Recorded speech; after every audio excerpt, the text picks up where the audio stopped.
Spinner dolphin na dukayan sa Tabaco City, Albay. Mga otoridad hagad sa publiko na tabangan ang mga ini asin da ipagkawatan. Uyan report ni Don Jimenez.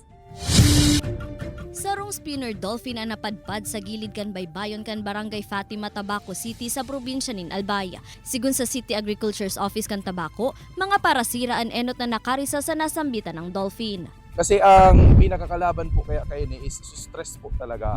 Nating kakausap po kang mga lambang naghihiling, nagmemeron na kulang man ang knowledge kung ano dapat talagang kaipuan nagibuod. Alagad ikinamundo kan mga otoridad ang kakulangan subuting kaaraman kan publiko pag-abot sa mga dolphin, hulita imbes na tabangan, dakul pa ang nagpa-picture digdi, naggugos asin naglunad. Alagad ang totoo nagigilid subutan sarong dolphin kung napasuway sa mga pag-iriba o igwang pigmamati sa iyang lawas. Tulos man na dinara sa pasilidad kan Bifar sa Tiwi Albay na sambitan ng mamal, alagad da ina na isalbar pa ang buhay kaini. Ipinasairaro man sa necropsy ni Dr. Renerio Rocha ang dolphin asin na-diskubring may tamaan baga kaini asin mayo subuot nin kinakan.